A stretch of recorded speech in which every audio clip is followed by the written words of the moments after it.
Olá a todos, bem-vindos a mais um episódio do Building the Future AI Portugal Podcast. Um podcast onde abordamos diversos temas ligados à inteligência artificial e à aprendizagem máquina. O meu nome é Marco António Silva e vocês já conhecem os meus amigos habituais nestas conversas, o Vítor Santos. Olá, Vítor. Olá, um abraço a todos. Bom Viva, dia. Vítor. Viva. E o José António Silva, viva, Zé então. Olá, bom dia. Viva, viva. Ora, hoje o tópico da nossa conversa é um dos braços da inteligência artificial que fica mais nos bastidores, se calhar, de muitos dos sistemas informáticos, data centers e até mesmo aplicações. Vamos hoje falar da importância da inteligência artificial em tarefas de diagnóstico e monitorização de problemas.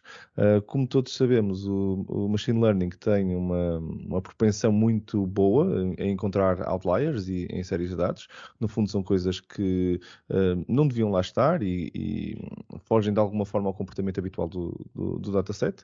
Esses outliers, em muitos casos de uso, podem ser anomalias, que falamos aqui, o que no fundo torna esta tecnologia muito, muito boa para assentar nestes casos, mas nem tudo assenta sobre o happy path deste espaço de solução. Detectar anomalias com poucas ocorrências pode ser um desafio interessante e com um tratamento de dados de vez em quando bastante complexo. Cada vez mais temos também problemas com labeling destas anomalias, ou casos sem anomalias para um dataset que seja bastante compatível, no fundo, torná-lo compatível com uma aprendizagem máquina. É um desafio interessante. Estes e muitos outros aspectos da monitorização e diagnóstico de problemas vão ser o foco da nossa conversa de hoje. E eu lanço mesmo o repto exatamente no início desta nossa conversa sobre os pontos particulares, não é? Que nós temos que ter em atenção para aplicar, seja machine learning ou seja AI, e já podemos discutir também depois se isto aqui é um problema mesmo onde ainda encaixa no espaço de inteligência artificial mais lato ou se isto é uma coisa muito mais só orientada a machine learning. Mas há efetivamente muitos aspectos aqui que no problema de machine learning, no problema de detecção de anomalia, que são muito particulares e muito dados ao típico processo de machine learning. Eu, na minha opinião, este tipo de algoritmos são time savers autênticos, não é? Quer dizer, e de vez em quando tornam-se essenciais em muitos dos sistemas, principalmente quando começam a escalar, porque nenhum humano vai conseguir escalar datasets mesmo muito grandes. Mas há aqui também uma particularidade muito interessante, que é, ok, que nós estamos a tentar detectar anomalias que muitas vezes são estatisticamente detectáveis quase de forma determinística. E eu acho que é um dos grandes erros que eu vejo muitas vezes a ser discutido. É, ok, uma anomalia é um outlier e o outlier, tipicamente, quando é simples, é detectável praticamente com métodos estatísticos normais. Não precisamos aqui de machine learning para chegar à solução. Eu acho é que o machine learning cria um valor imenso, é para quando tudo está dentro dos, vamos chamar, está tudo no verde, não é? Nos operational standards, está tudo ok na minha plataforma. Contudo, eu na mesma tenho um outlier, isto é, tenho efetivamente uma anomalia, tenho algo que naquele set de dezenas ou centenas de variáveis, todas elas verdes, que eu estou a medir sobre a minha operação, de um momento para o outro está fora do que seria normal, digamos assim. E não de uma forma linear, mas de uma forma extralinear, multidimensional, com diferencial até de vez em quando, ou muito mais complexa do que a estatística normal consegue resolver. Eu acho que é aqui que o machine learning brilha, e esses problemas nem sempre são muito fáceis de encontrar. Por isso, eu vejo o machine learning como um complemento aos sistemas que já existem estatísticos para fazer isto. E acho que esses são os aspectos particulares que o machine learning traz que resolvem este problema. Mas vou passar a palavra também aqui, Zé Tó, se calhar começando por ti, também o que é que tu achas que são aqui digamos, o espaço real e aqui do problema de machine learning ou inteligência artificial neste espaço de detecção de anomalias? Sem dúvida, todas estas ferramentas têm um interesse extraordinário e nós podemos aplicar isto no mundo real de muitas formas.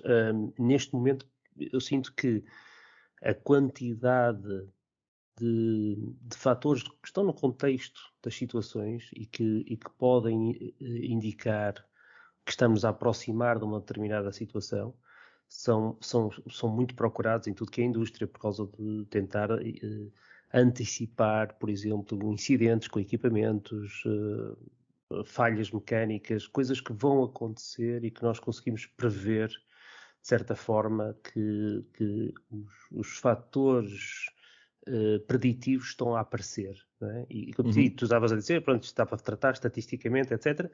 Mas às vezes nós não temos o tempo para estar a analisar as coisas dessa forma. E, portanto, hoje em dia, este tipo de algoritmos acabam por funcionar como quase preditores ou uma forma de sintetizar aquilo que é um comportamento de algo com os comportamentos, com aquilo que são a identificação do que é normal para aquele equipamento e depois conseguir construir aqui quase uma regras heurísticas ou tentar se calhar fazermos aqui a interpretação do modelo treinado para tentar descobrir quais são os fatores ou a combinação de fatores que vai provocar um determinado tipo de falha. Isso pode ajudar a desenvolver e a melhorar produtos, pode ajudar a resolver problemas de processos das organizações, nas fábricas. Portanto, há muitas situações onde este tipo de algoritmos nos pode ajudar. E aquilo que a tecnologia nos tem permitido, não é? Com machine learning, com N outras técnicas que estão a ser usadas para trabalhar time series, podem dar-nos uma escala e uma capacidade de olhar para muitas mais features ao mesmo tempo e construir modelos e até descobrirmos algumas conclusões interessantes sobre o que é que realmente está a acontecer naquele contexto.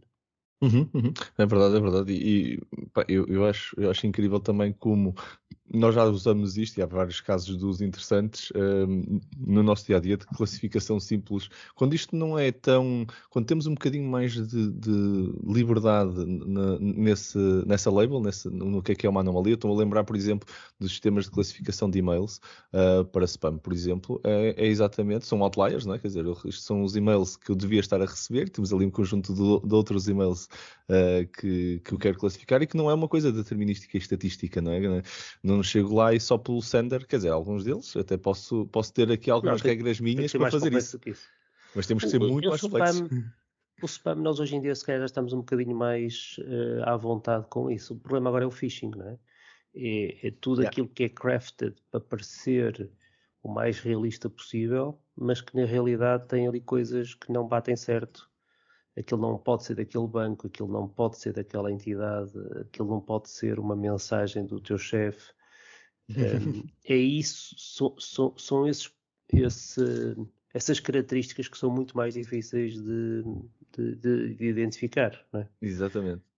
E depois é fantástico que é exatamente esse o ponto, que é quando o outlier se torna mesmo difícil, eu acho que é aí que o machine learning começa a brilhar. Pronto, e pegamos aqui no exemplo dos e-mails, mas poderíamos estar a pegar noutro. Eu acho que para as coisas determinísticas nós conseguimos rapidamente meter aqui umas regras e não precisamos de inteligência, mas quando as coisas começam a ser muito super determinísticas, no fundo, começam a superar o espaço linear simples, quase univariável do problema, a coisa começa a ficar muito mais complexa. Não sei, Vítor, qual é a tua opinião também sobre o espaço para esta tecnologia, vamos dizer assim? Eu acho que hoje estamos aqui a abordar um assunto que eu tenho ideia que já falámos lateralmente sobre isto, mas nunca falámos disto diretamente, que é o assunto da preparação de dados. Ou muitas vezes também chamado de pré-preparação de dados. E isto costuma-se dizer, não se faz omeletes sem ovos, portanto nós não podemos fazer data science sem dados, que muitas vezes a maior dificuldade nos projetos de data science é realmente ter os dados, por razões várias, ou porque não estão disponíveis, ou porque questões de privacidade, enfim. Quem já teve a fazer investigação nisto sabe perfeitamente do que é que eu estou a falar. Ter os dados é uma coisa muito importante. A segunda coisa é ter dados com a qualidade necessária E muitas vezes nós não temos os dados com qualidade necessária. Um exemplo é a questão dos outliers. Uhum. E os outliers são um problema. E porquê que são um problema? Porque nunca se sabe bem o que é que há de fazer-se com os outliers depois de detectados. Um outlier, do seu ponto de vista de definição, é algo que tem um valor estatisticamente diferente dos outros. Portanto, algo ou é muito grande ou é demasiado pequeno em relação aos outros dados todos. Mas o problema todo, que é mais complexo, é perceber se aquilo é realmente um outlier, portanto, é um erro, ou se não é um erro e é mesmo assim. E isto é logo a primeira dificuldade que nós temos com os outliers. Em relação a isto, há que tomar decisões. E aqui também há várias opiniões. Portanto, uma delas é o que é que fazemos com o outlier? Eliminamos? Portanto, bom, se for um erro, se calhar não há nada a dizer. É realmente... O que é preciso fazer? É para retirar, é um erro, está errado, corrige, não é? Vai fora, não é? Agora, então, e se não for um erro? Também podemos tomar decisões. Não sei se os nossos ouvintes terão já ouvido falar no efeito Bill Gates. Se calhar devem ter ouvido falar, não é? Que é o que acontece se nós tivermos um dataset em que temos os salários das pessoas que trabalham em informática e de repente tivemos lá o salário do Bill Gates. Portanto, se tivermos o salário do Bill Gates, que é uma coisa como toda a gente imagina, para cima do... É um outlier. É um outlier, mas é verdade. Portanto, ele precisa ganhar mais de 8 bilhões de dólares. Toda a gente sabe isso, não é? Também podes juntar na mesma lista o salário do Elon Musk, pelos vistos é zero. Pronto, já equilibra, não é? Portanto, mas este é um bom exemplo que costuma-se dar como o que é que pode ser um outlier, que na verdade é outlier, mas não é erro, mas que na mesma tem que se tomar uma decisão, porque se o objetivo for estudar os salários dos informáticos, a distorção que este salário introduz traz é de facto portanto, é enorme. Não é? Portanto, se calhar mais vale tirá-lo, ou então utilizar uma técnica qualquer que permita, por exemplo, uma técnica de descriptorização, converter isto, por exemplo, este dataset em valores discretos, em que tenham, por exemplo, classe, em que temos os salários, já não temos o valor nominal, mas temos intervalos de salários, por exemplo, não é? Que permita, no fundo, mitigar este efeito, digamos, perverso. Ou então, também, pronto, cá está, podemos dizer, não, opa, isto é os salários todos menos os outliers. Portanto, é sempre aqui uma dificuldade o que é que se faz exatamente com os outliers. Primeiro, para perceber se são realmente, depois, se são, o que fazer, depois, se não são ruído, portanto, normalmente usa-se a metáfora do ruído, não é? Portanto, um outlier é um erro, não é? E penso que isto é algo relevante. Depois, ainda mais uma outra coisa para dizer, que em termos da qualidade do dataset e em termos dos problemas que nós podemos ter, podemos chamar, digamos, anomalias do dataset, ou se queremos falta de qualidade do dataset, não é só a questão dos outliers, que nos deixam aqui algumas dificuldades. Por exemplo, o que é que fazemos se temos determinados atributos em que faltam dados? Eu tenho os salários dos informáticos, mas depois de repente tenho ali 1000, no meu dataset, tenho 1000 entradas que não tenho o salário. O que é que eu faço? Apago? Ou posso... Ou vou, por exemplo, usar um método de inteligência artificial para preencher, mais ou menos inteligente, para preencher esses dados com os salários médios da pessoa com aquela formação e que trabalha naquela zona do planeta. Vou ver se há um indivíduo parecido com aquele perfil e assumo que ganha o mesmo. O que é que eu faço? Não é? Portanto, a questão de quando eu tenho um dataset que também tem dados incompletos, também ele próprio é um problema. Portanto, isto não é só exatamente a questão dos outliers, não é? Mas também é isto. E depois também outras dificuldades que nós temos, eu já aqui falei da ideia do binding, e que também é preciso ver que há algoritmos que não trabalham com variáveis contínuas, não é? Uhum. E portanto, mesmo que eu queira ou não, eu tenho que fazer uma transformação, tenho que fazer esta discretização que eu estava a dizer. E finalmente, para não estar aqui a monopolizar a conversa, dizer que também temos de problemas que se pode ter no dataset, que são problemas que vêm não só da parte machine learning, mas que vêm até da parte do business intelligence. Eu posso ter problemas de homogeneização, portanto, ter necessidade de fazer standardização, normalização. Portanto, há aqui uma série de trabalho que deve, e na minha perspectiva, que é obrigatório ser feito no dataset antes de sequer aplicar os algoritmos de machine learning do curso, não é? Portanto, naquelas tarefas normais que nós usamos na Data preparation. The data preparation. Esta data preparation visa isto, visa a detecção de anomalias, visa melhorar a qualidade, mas também ela própria, e é isto que é interessante, também pode recorrer a algoritmos de inteligência artificial. Yep, é verdade.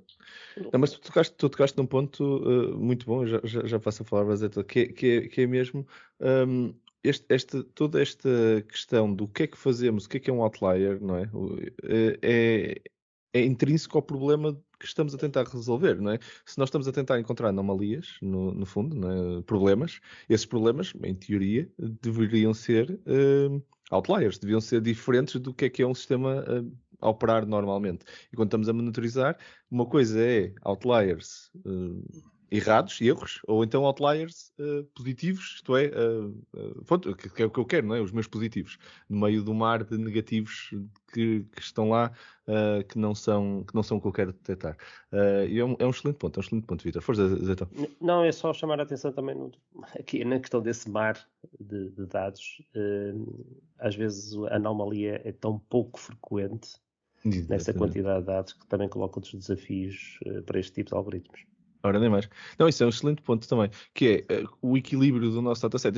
Estes modelos ou melhor, estes métodos, não necessariamente os modelos em si, mas os métodos de detecção que nós usamos, e isto aqui também para os nossos ouvintes que possam estar a começar a entrar neste mundo, de vez em quando tentar encontrar uma ocorrência que é extremamente rara de acontecer dentro de um dataset, pode ser óbvio para um humano, não é? Quer dizer, encontrar aquele momento em que o sistema falhou,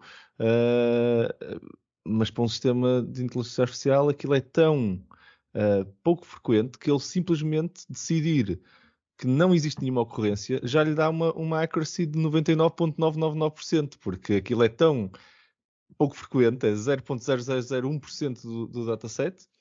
Já estou num percentil fantástico, né? Já tenho aqui uma precisão absoluta. E a única coisa que ele faz é, não quero saber o que é, eu simplesmente acho que é tudo falso e não existe positivos. Já agora, isto, estatisticamente falando, seria a resposta certa, não é? Se o meu target é esse, esta é a resposta que me assegura o target. Qualquer outra coisa, se calhar, é pior do que isto. Eu tentar adivinhar aleatoriamente vai ser pior. Falta dizer nessa equação que a falha pode ser uma coisa tão mais cara que se calhar vale a pena investir nesses 0,0 não sei quantos %, não é? Ora, nem mais. Eu queria só voltar aqui atrás só para dizer uma coisa. Quando se está a falar de remoção de outliers, eu estava há pouco a dizer, mas não especifiquei, que é possível utilizar machine learning para remover outliers. Verdade. Mas depois não expliquei por como. Okay. E, regra geral, o que se faz é fazer clustering. Portanto, ou seja, eu faço k-means, se quiser ir pelo lado da estatística, ou faço as somas, se quiser ir pelo lado das redes jornais. E porquê? Porque isto permite, quando temos datasets muito largos, estes algoritmos automáticos, não é? No fundo, permitem olhar para uma imensidão de dados e isolar os tais que estão fora, os tais outliers, num cluster. Um bom exemplo é se pegares no espectro, por exemplo, dos carros usados. E aqueles exemplos que estavas a dar, do outlier, não é? Daquele carro de coleção que não há mais porque foram todos destruídos de uma determinada forma e alguém ficou com meia dúzia deles. E isso tem valores estratosféricos, mas isso não te ajuda a construir um modelo, por exemplo, a escolher um carro usado do dia a dia, não é? Que as pessoas estão realmente à procura de uma boa oportunidade para. E muitas pessoas estão constantemente nestes sites à procura deste tipo de segmentos. Se estivermos a misturar aqui os clássicos, os carros especiais, os carros que têm um defeito qualquer que foram destruídos. Imagina aqueles carros, aquele primeiro carro elétrico que a General Motors fez nos Estados Unidos e depois recolheu-os todos. Quem tiver um carro desse hoje em dia, provavelmente aquilo tem um valor que não faz sentido, não é? E como esse é noutros carros históricos que têm uma história completamente diferente. E se esse tipo de exceções não for tratada de maneira diferente, provavelmente vai estragar completamente os modelos de reconstrução daquilo que seria um fair price, ou uma oportunidade, ou aquilo que é caro demais para aquele carro, aquela idade. São bons pontos e voltamos ao tema principal, que é nesta seleção, que é isto é ou não é relevante para os meus positivos, né? Isto é ou não é relevante para o meu objetivo. Se isto contribui para o meu goal, então este outlier é essencial. Se ele não contribui para o objetivo que estou aqui a determinar para o meu algoritmo, então claramente tenho que repensar se ele devia sequer existir dentro do meu dataset, se não está, no fundo, a prejudicar mais do que o que está a ajudar, não é? Marcos, tens toda a razão. Eu, no fundo, é aquilo que eu estava a dizer, mas não é trivial fazer essa decisão. Não, sem dúvida que não. Eu tenderia sempre a dizer que os outliers é para retirar. É? Mas isto é uma opinião. Ok. Porquê? Porque mesmo que não sejam de facto anomalias, não sejam erros, normalmente tendem a estragar o estudo. Uhum. Eu diria isto. Agora, principalmente eu ia usar a mesma metáfora das omeletes. Eu estava a dizer que nós não podíamos fazer data science sem dados. Mas a qualidade dos ovos também interfere na omelete. Porque se tiveres ovos de má qualidade, umas galinhas assim desgraçadas, provavelmente não.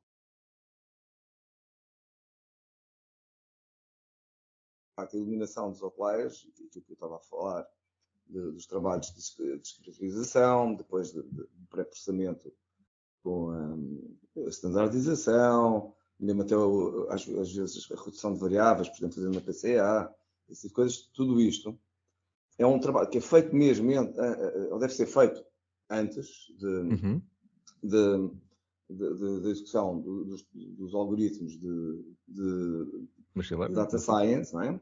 E de machine learning aplicados à data science, mas se quisermos, é assim, a primeira coisa é tratar da qualidade dos ovos. Depois é que faz a omelete.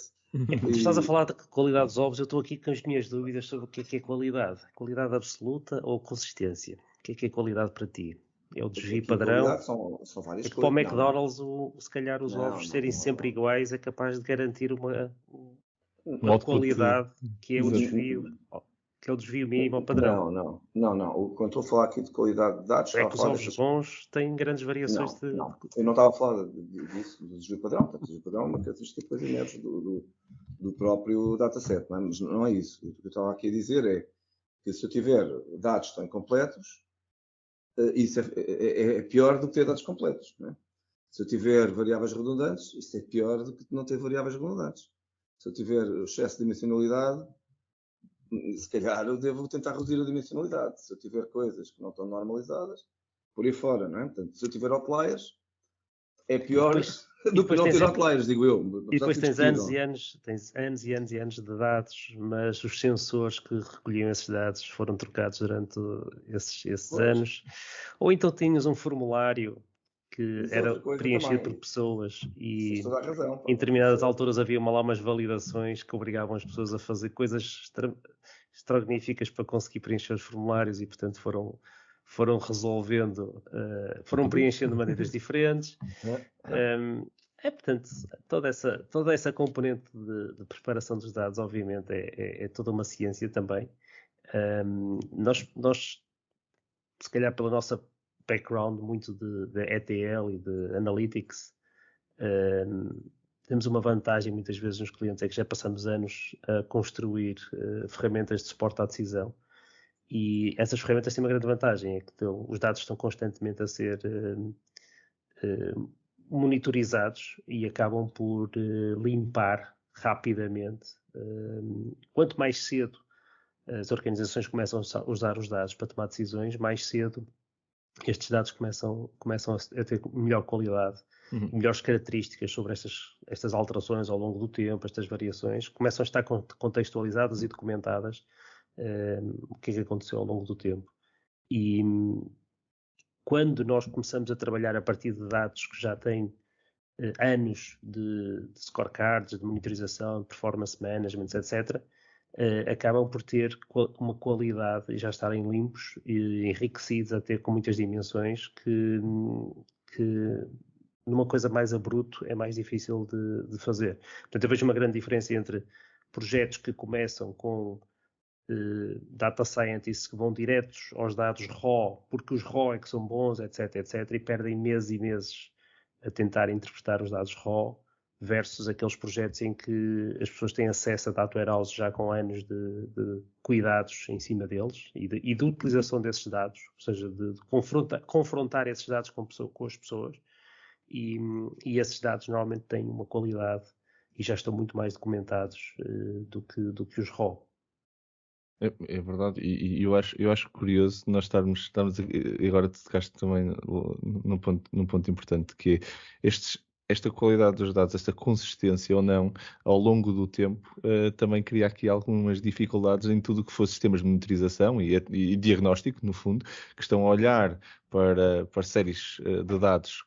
Vamos dizer que elas são temporais, mas não necessariamente séries temporais, podem não ser, mas ao longo do tempo vão sendo alterados os métodos, mesmo que o dataset seja o mesmo, no fundo, não é? Quer dizer, não mudei nenhuma feature do meu problema, contudo, eles se calhar já não valem a mesma coisa, não é? Já não são, apesar de terem os mesmos valores, os mesmos ranges, porque o método mudou, porque o sensor mudou. Gostei do exemplo do sensor. Basta ter mudado a qualidade dos meus sensores de temperatura e de umidade, que de um momento para o outro o meu baseline já é novo, porque, pronto, é normal. Está sempre muito...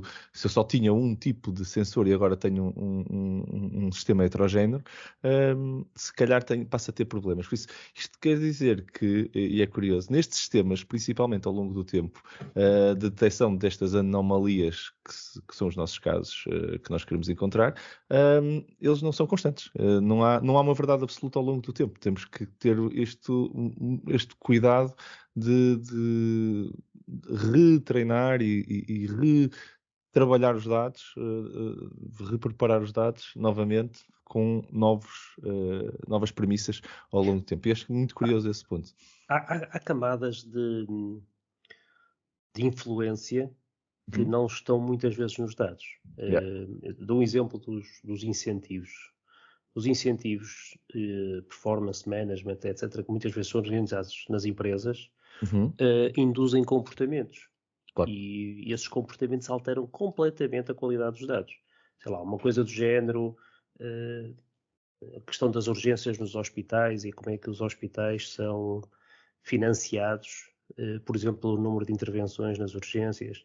E de repente existe uma política qualquer que promove que as pessoas saiam mais rápido da urgência, e isso é muito valorizado em termos de financiamento, em termos de resultados. E às tantas acabas por ter uma situação em que o próprio hospital, por uma decisão de gestão, começa a tirar os pacientes para fora e volta a introduzi-los no hospital por um processo completamente administrativo, para resolver um problema do financiamento estatal.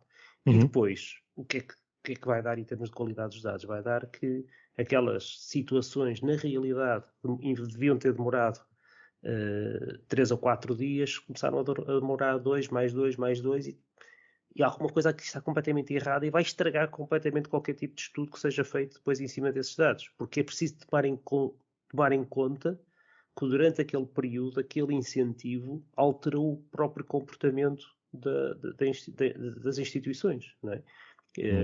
Então imaginar isto aqui a estragar completamente os treinos e a criar aqui regras que não fazem absolutamente sentido nenhum, como se de repente aquele tipo de problema passou a ser resolvido em 2 dias. Há ali um hospital que faz aquilo de uma forma brilhante, que eles conseguem pô-los todos fora em muito menos tempo que o normal. mas depois vai-se a descobrir e afinal se calhar não está, é ao contrário. Estão apenas administrativamente a resolver o problema dos custos daquele tipo de paciente. Não, é mesmo verdade. E este ever-changing environments, né? Os momentos que nós vivemos, não é? E são assim, até mesmo sistemas de compras e tudo mais, que nós queremos monitorizar as nossas vendas ou o que for. Pronto, basta aparecer aqui um concorrente que, que nem sequer está no dataset, não é? Apareceu um novo concorrente, por exemplo, para os operadores de telecomunicações, agora com este anúncio que a Anacom deixou entrar um quarto operador, todos os sistemas de churn que estão ali a tentar encontrar os outliers na utilização dos serviços de telecomunicações, vão começar a falhar redondamente, porque isto é uma variável que nunca existiu. Então, éramos 3 operadores e éramos share entre os 3. E agora, se calhar, com uma entrada de um quarto, o que é que vai fazer? De certeza que o modelo não vai estar tão bom, não é? E acho isto muito interessante. Modelo, muito provavelmente. Nós tivemos um exemplo à escala global que foi os GPS no início do Covid. As questões de previsão de trânsito falharam todas, porque de repente as pessoas deixaram de ir para a estrada e as previsões todas de tempo para chegar ao trabalho estavam todas erradíssimas. Bom ponto. Isso é os problemas, e agora podemos tocar exatamente nesse ponto, que é o problema do real time. Isto é, o que é realmente real time? Nós sentimos, por exemplo, atenção, e pegando um exemplo aqui que o Zé estava a dizer, que é o trânsito é real time para nós. Yeah. Nós estamos no carro e aquela detecção, e até é bastante precisa hoje em dia, tirando esses outliers. Mas será que ele é mesmo real time? Não pode ser. Ele não pode estar a olhar só para o momento atual para fazer a decisão. Ele tem que se basear em histórico. Sim, mas tu queres que funcione quando há uma paragem por causa de um acidente, por causa de uma coisa que está... e tu queres mesmo que o trânsito não afunile nesse sítio e, portanto, tu queres mesmo que aquilo seja dinâmico e possa aprender com o que está a acontecer. Na mesma ordem de ideias, se nós aplicarmos estas questões de detectar os phishings, as fake news, etc., nós tendemos a criar algoritmos que estão constantemente a aprender e a tentar sinalizar o mais cedo possível. Qual é o problema disto? É que quem está a atacar também percebe que pode treinar a rede para ela não detectar o ataque. Exato. Portanto, porque vai preparando e treinando aquele modelo para que depois, quando for o ataque a sério, aquilo já vai passar dentro dos padrões normais. Bom ponto. Isto aqui, nós falamos um bocado sobre hacking no passado e seria o equivalente a ter as guns, não é? A treinar as redes contra redes e tentar enganar redes. Bastante interessante. Vais alimentando para que determinados comportamentos se aproximem daquilo que o modelo já espera e já não há aquela diferença entre aquilo que é o que a rede está a gerar como o expectável, a diferença para o real já não é tão grande. Exato, é verdade. Aliás, muitos destes modelos são baseados neste conceito de reconstruir a série e comparar a série com o que está a acontecer. Portanto, a ideia é que com a aprendizagem nós construímos o tal modelo que representa o comportamento expectável e vamos medindo a diferença para o que está a acontecer. E quando algumas destas features estes fatores estão afastados daquilo que seria o padrão, então aí é que é detectado que aquilo é uma diferença. Isto é uma tecnologia extraordinária porque isto é feito em muitas dimensões ao mesmo tempo. Humanamente impossível muitas vezes acompanhar todas estas coisas e conseguir apanhar aqui nuances que à partida não seriam fáceis de detectar numa simples heurística de um threshold, de um limite qualquer que foi ultrapassado, mas que no conjunto daquilo das coisas que estão a acontecer, aquilo já é uma anomalia, já é uma diferença. Bom ponto. Vítor, força. Pois, eu acho que agora olhando não para os dados, mas olhando para a inteligência artificial na detecção de anomalias, eu acho que é outro mundo. Exato. Acho que é outro mundo. E de facto, nós temos uma série de algoritmos para detectar anomalias. Alguns deles vêm do passado. Estava a lembrar, por exemplo, do ID3 e depois da versão melhorada, o C4, C4.5. O C4.5 do Kinlan, o ADA Boost, as SVMs, temos uma série de algoritmos, as Naive Bayes, as Random Forests, mesmo redes neuronais de todo o tipo para detectar anomalias. Portanto, isso é possível fazer. Yep. No que respeita às séries temporais, é um bocadinho diferente, porque quando nós estamos a considerar uma série temporal, estamos a enquadrar o comportamento ao longo do tempo, a mais longo tempo. Vou dar um exemplo. Vamos imaginar que estamos a medir a taxa de mortalidade ao longo dos últimos 10 anos. E tem flutuações, porque se calhar há mais miúdos a nascerem, vamos imaginar, no verão do que no inverno. Portanto, temos uma flutuação. E com base nisto, nós conseguimos utilizar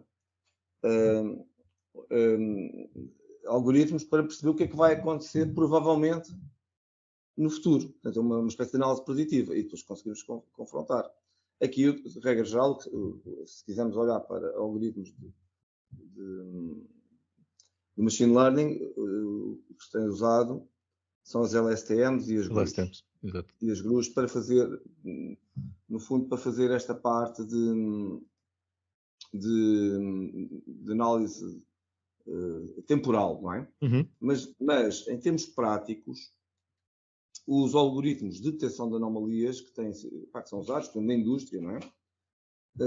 Se forem simplesmente detectar que apareceu alguma coisa que não estava dentro da trend, no fundo, não é? Trend, vou dar um exemplo, talvez o mais comum.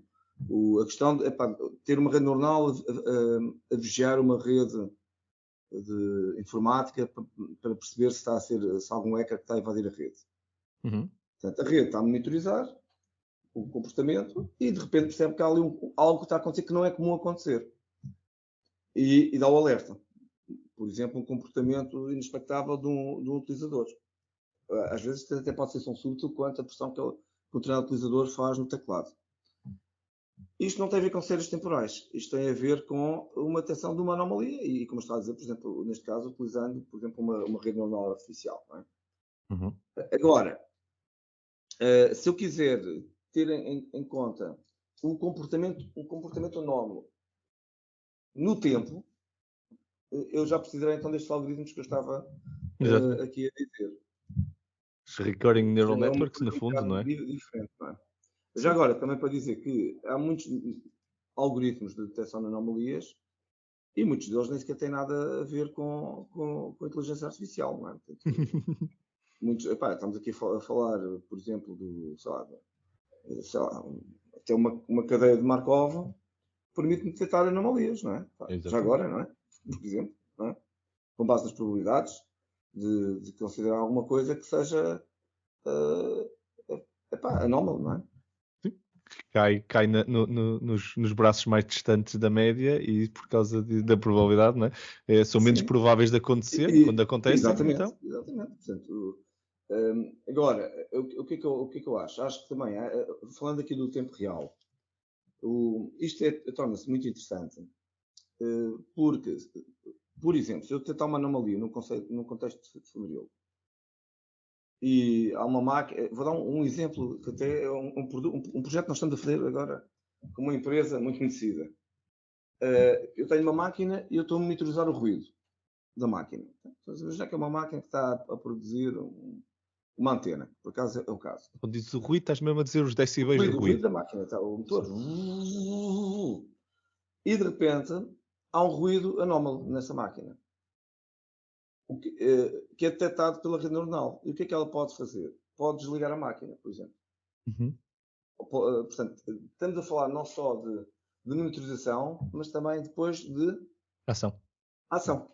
E isto torna-se muito interessante. Porquê? Porque, na verdade, nós podemos levar isto ao limite. Vamos imaginar que, se calhar, até pode ser mais inteligente. Pode ser o motor do avião e a máquina desligou o motor. Essa é a dificuldade destes algoritmos. Portanto, já agora também aproveito para dizer que são 2 projetos paralelos, um está ligado ao som, o outro está ligado à visão.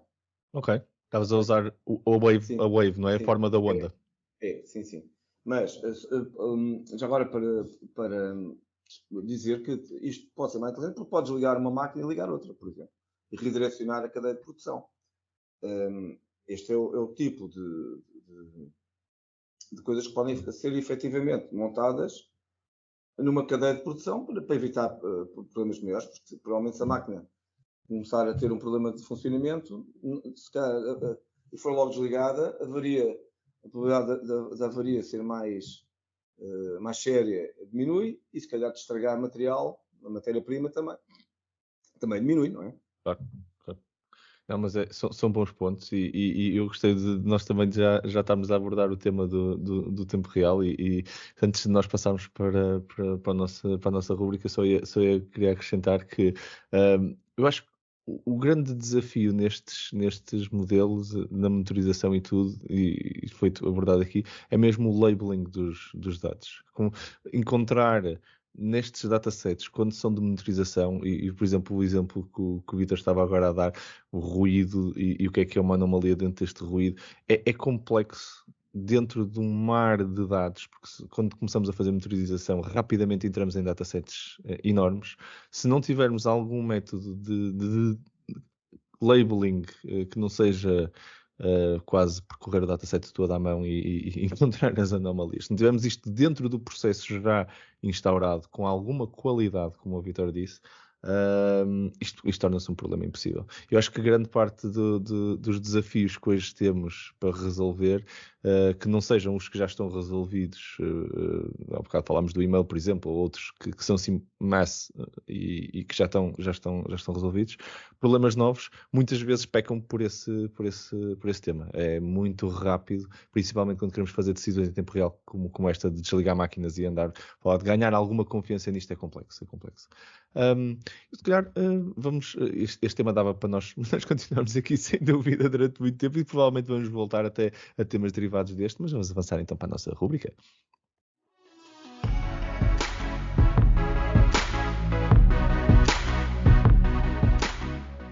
Bem-vindos à nossa rúbrica AI News, segmento que faz parte de cada um dos nossos episódios, onde cada um de nós, os três, vos traz notícias ou links que achamos interessantes ou relevantes para ser partilhadas, que passaram pelas nossas mãos nas últimas semanas e com alguns dos nossos comentários. Relembro sempre que os nossos links fazem parte aqui da descrição do episódio, que vocês podem consultar e ler tudo na íntegra para lá dos nossos comentários.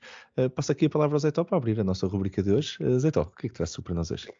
Ora, eu trago aqui um paper, TAD-GAN. Isto é um paper sobre a utilização de GAN networks para reconstruir estas séries temporais e para a detecção de anomalias, exatamente. Portanto, isto é baseado está implementado em open source e tem aqui uma livraria do MIT que é o Orion, e parece-me ser neste tópico de hoje uma boa recomendação, e tenho que agradecer à minha filha, que foi ela que me deu este link. Boa, espetáculo. Sim, por acaso realmente nós cobrimos um bocadinho até este tópico das GANs neste tipo de detecção de anomalias e uma boa recomendação de paper para ler. O paper é muito interessante também porque depois eles fazem uma análise comparativa com 11 datasets, acho eu, deste tipo, e as diferentes aproximações que existem, os diferentes concorrentes, né, de trabalho científico nesta área, e comparam a performance dos vários. Portanto, pode ser uma boa forma para ir buscar ideias e aproximações diferentes e comparar também os resultados. E ver uma destas aproximações bastante recente. Isto é um paper de 2021, acho eu. Portanto, são coisas bastante As próprias atuais. GANs são recentes, do Goodfellow, né, do canadiano. Yeah. As próprias GANs são redes de deep learning bastante recentes. Interessante. Bastante. Sim, até acho que é do ponto de vista da arquitetura é das mais recentes, até do ponto de vista de papers, sim. Portanto, fica aqui o link. Muito bom. Excelente partilha, Zé Tó. Muito obrigado. Vítor, passo para ti a palavra. O que traz tu para nós hoje? Olha, trago aqui um editorial da AI News que vale o que vale, porque se fosse fácil fazer previsões, já tínhamos todos ganho o Euromilhões, não é? Mas isto tem piada, porque é um editorial da AI News, que é Our Predictions for AI Industry in 2022. Uhum. E então, são as previsões do que vai acontecer no mundo da IA este ano. E o que é engraçado, o que me chamou a atenção, é que nós, que não somos jornalistas na AI News, ao longo dos nossos podcasts também fomos já dizendo mais ou menos as mesmas coisas que eles estão aqui a dizer. Vale a pena ler. Uma das coisas que eles dizem, que nós já aqui falámos, é a questão da Explainable AI, como sendo uma coisa que vai crescer muito este ano. A integração, os bots, portanto, também já aqui falámos, até tivemos um podcast só sobre a inteligência artificial e edge computing. Uhum. Portanto, aquela ideia de que a inteligência artificial está a ficar cada vez mais próxima dos dispositivos e no fundo, uma descida da cloud para o edge. Também aqui já falámos da dificuldade que nós temos, ou a falta de inteligência dos algoritmos, que precisam de grandes quantidades de dados e de grande dispêndio de energia, e em comparação com o humano, que não precisamos de tantos dados e com certeza não gastamos nada parecido com a energia que gastam no data center. Portanto, há aqui coisas que nós já falámos e, curiosamente, estas previsões da iNews estão muito alinhadas connosco. Eu estou a dizer que eles estão alinhados connosco porque nós falámos isto antes deles publicarem este artigo, não é? Não somos nós que estamos alinhados com eles é que estão alinhados connosco. Vale o que vale, portanto é difícil prever o futuro, mas eu acho que há aqui acho que é um artigo interessante e vale sempre a pena ver o que é estes jornalistas especializados em inteligência artificial antevêem para o ano de 2022. Sim, por acaso o artigo até toca de pontos bastante interessantes e presentes relativos ao método como as próprias operadoras de telecomunicações estão a evoluir neste mundo do 5G e do Edge e que vão, sem dúvida, abrir portas para a inteligência artificial. Um artigo muito interessante, uma excelente recomendação, Vítor, muito fixe. Olha, eu trago-vos pronto, a conferência da Build foi agora recentemente, por acaso ainda não tínhamos falado sobre isto, mas é sempre, eu ainda estou a tentar a fazer catch-up das sessões todas que eu ainda quero ver, isto quando virou remoto e tudo gravado, pronto, depois criar aqui um catálogo um bocado extenso, vamos dizer assim, para ver. Eu partilho convosco um artigo da Visual Studio Magazine que está focado mesmo na componente, no fundo, na conferência da Build, mas focado na parte da AI, nas componentes da AI que foram anunciadas e mostradas na conferência para software developers. Pronto, eu se calhar ainda vou, à medida que como eu nos próximos tempos vou estar um bocado à volta da Builder, se calhar ainda vos vou trazer mais artigos à volta disto, mas o artigo cobre muita coisa interessante que foi anunciada, nomeadamente as coisas todas que têm a ver com o Copilot, com o GitHub Copilot, que nós já falamos até aqui, está a evoluir de uma forma incrível. Eu lembro-me de ver até a versão do Copilot para a criação de modelos 3D, já está a ir para este mundo de eu dizer o que é que quero por texto e ele modelar no fundo, ou criar, ainda vai um bocado nas primitivas muito simples, mas já mostra potencial para acelerar esse trabalho, por isso já não é só para software developers, também é para builders de 3D models e 3D scenes e animations, porque ele depois também faz as animações, que é engraçado.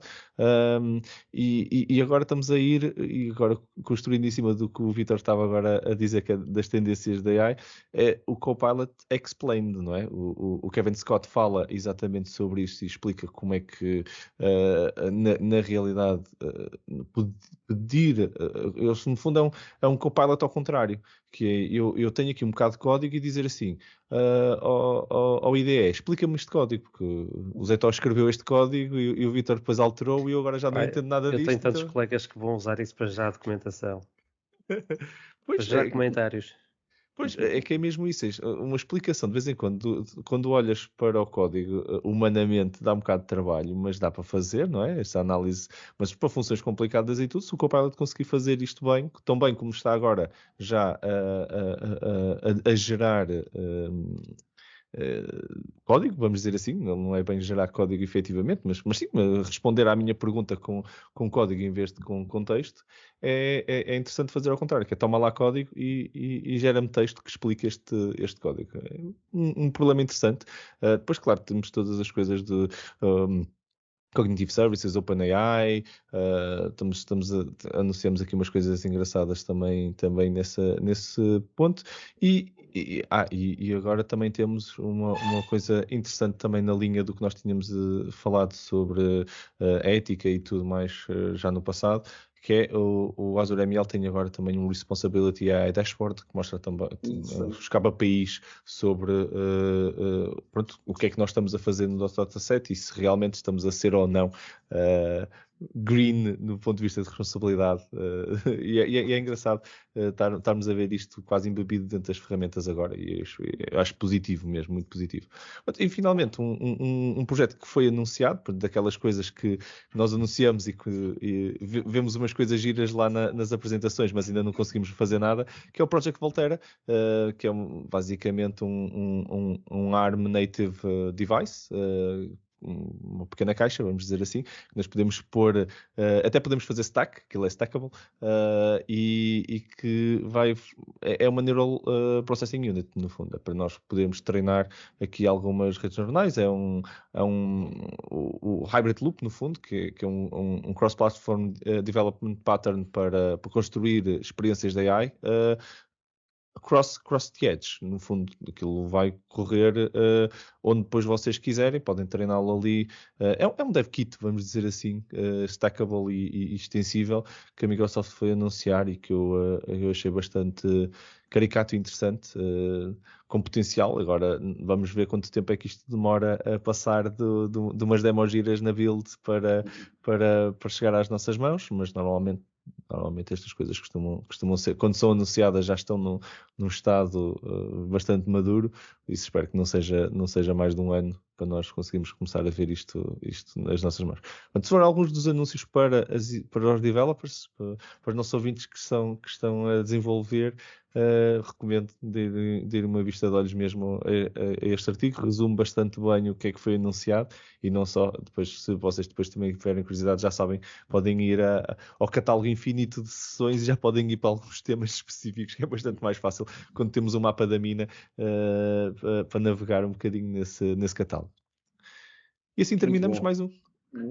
Obrigado. E assim terminamos mais um episódio. O meu nome é Marco António Silva e vocês estiveram a ouvir o Building the Future AI Portugal Podcast, o podcast que vos fala sobre inteligência artificial em conversas informais, mas cheias de conteúdo. Um enorme obrigado por mais uma conversa mesmo muito interessante aos meus parceiros de sofá virtual, ao Vítor Santos. Muito obrigado, Vítor. Foi um prazer, como sempre. Um abraço grande a todos. Um abraço, Vítor. E ao José António Silva, muito obrigado. Obrigado mesmo por estas oportunidades. Todos os dias me aprendo mais qualquer coisa a falar convosco e, portanto, e pelo feedback que vamos recebendo. Continuem, por favor. Exatamente. Muito obrigado a todos também que estão desse lado e obrigado a vocês os dois por gravarem mais um episódio. Já estamos nisto há bastante tempo e que são sempre conversas mega interessantes. Muito obrigado.